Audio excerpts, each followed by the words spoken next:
Donc bonjour, je m'appelle Coralie, j'ai 25 ans, donc j'habite en Bretagne. Donc, je suis actuellement chauffeur routier, donc j'ai passé mon bac pro CGEA donc dans l'élevage équin. Donc j'ai eu Falba donc en octobre 2017, donc j'avais été déjà la voir du coup en été. Une copine qui m'avait emmenée dans l'élevage où elle avait elle-même acheté sa jument. Je suis arrivée, on est arrivé là-bas, on a été accueillis par l'éleveur. Donc l'éleveur nous a montré, nous a parlé déjà un petit peu de son élevage et puis du coup ensuite il nous a emmenés voir ses troupeaux. Donc il nous a emmenés voir son troupeau d'abord de 1 an à 3 ans femelles. Donc on est arrivé dans le champ, donc on s'est fait accueillir tout de suite par les juments, donc par le petit troupe de la dominante, et tout ça, où on a eu un accueil plutôt chaleureux. Donc les juments viennent nous voir, la dominante surtout qui était vachement proche de nous, s'il fallait qu'on se focalise seulement sur elle. Donc je suis arrivée, on a fait des câlins à tout le monde, et puis Falba elle était dans son petit coin. Donc si elle se faisait chasser, donc j'ai décidé avec l'éleveur d'aller la voir.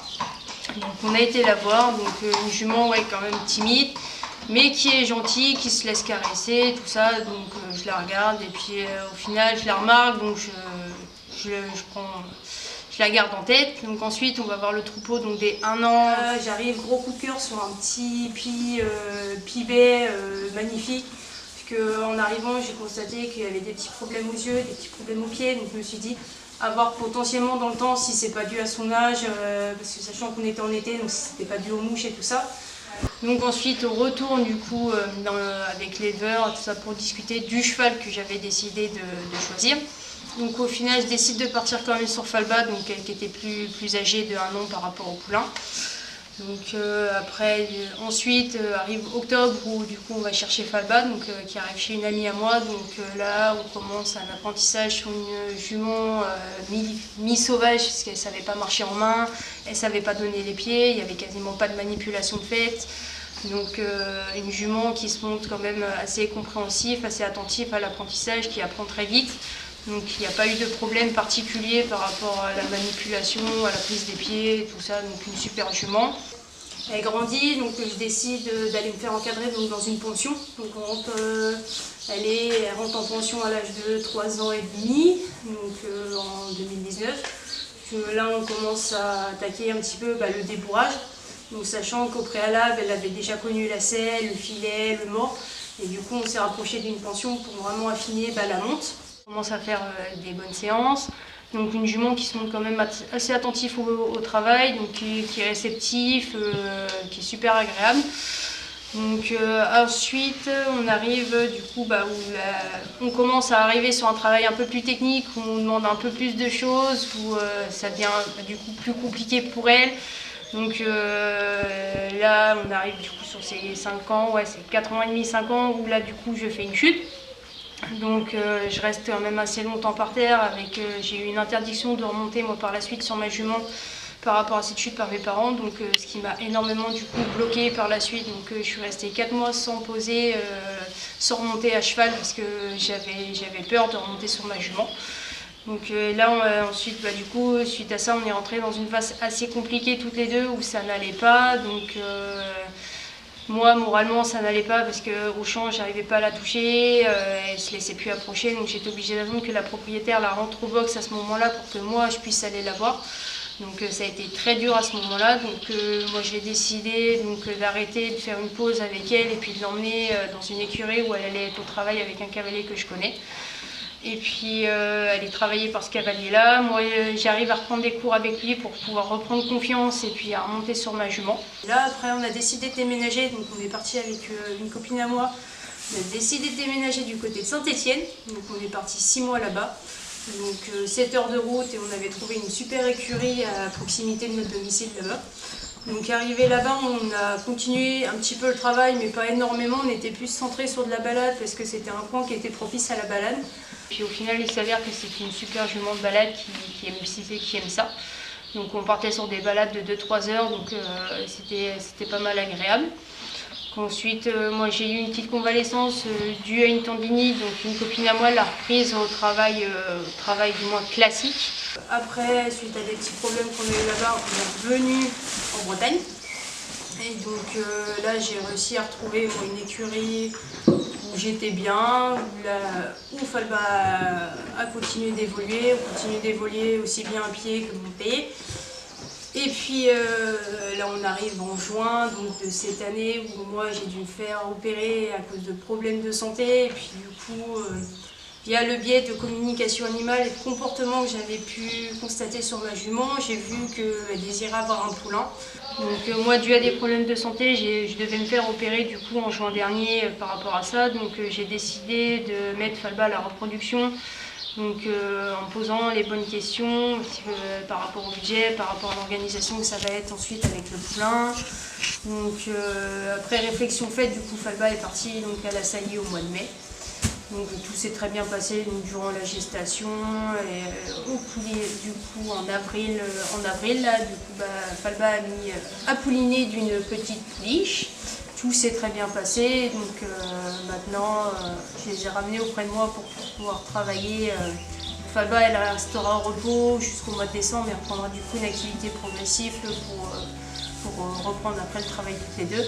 Du coup là on se concentre un peu plus sur la petite, donc tout ce qui concerne la manipulation, la mise du licol, la marche en licol, en vue de son sevrage en décembre pour que tout soit bien.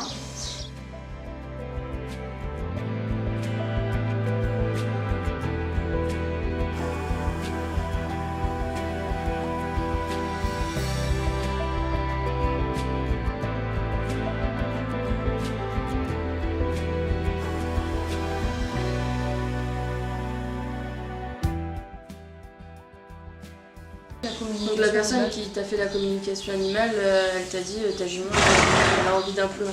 Bah c'est ça, exactement ça qu'elle t'a dit. Falba du moins lui a renvoyé des images comme quoi il y avait des poulains, qu'elle était beaucoup avec les poulains, qu'elle aimait bien communiquer avec eux pour leur montrer ce qu'il y avait à faire, ce qu'il n'y avait pas à faire, tout ça. Moi, de mon côté, je lui avais parlé un petit peu aussi de l'observation que j'avais eue sur ma jument. Donc au final, ça a fait que confirmer le doute, mais comme quoi au final, Falba se sentait prête, elle, à avoir un poulain, qu'elle se sentait assez mature pour ça. Donc après, bon, bien évidemment, j'ai réfléchi quand même sur le sujet, mais... Qu'est-ce qui t'a décidé à accepter, on va dire, le choix de ta jument? Bah, au final, c'est elle, parce que après la communication animale, j'ai continué à aller la voir, et puis je voyais qu'elle était souvent régulièrement avec les poulains et tout ça. Je me suis dit, bon, elle est peut-être assez mature pour le moment et tout ça. Et puis j'ai dit, on verra, de toute façon, je me dis, elle rentre dans le bon âge, puisque du coup, elle a été saillie à 7 ans. Je lui dis, ça va, ça reste pas trop jeune, ça reste pas trop vieux non plus pour un premier poulain, elle poulinera à 8. Et puis, donc ça s'est décidé, ça s'est fait comme ça, mais surtout au fait de beaucoup par rapport à elle, par rapport à son comportement et puis à son mental. T'aimerais faire. C'est quoi le futur de la petite, j'ai oublié son nom. Naoya. Naoya. C'est quoi ce futur? Avec elle, donc on va essayer beaucoup de travailler à pied, peut-être un petit peu plus qu'avec Falba. J'aimerais beaucoup déjà à pied lui apprendre des petits tours et tout ça. Je pense que ça pourrait être amusant avec elle. Et puis après, à terme, selon comment elle se développe et puis comment elle est mentalement, physiquement, au mieux, j'aimerais bien essayer un petit peu le western avec elle. Donc avoir une petite approche western, en barrel race ou faire un peu de balade, ou vraiment se rapprocher de ça.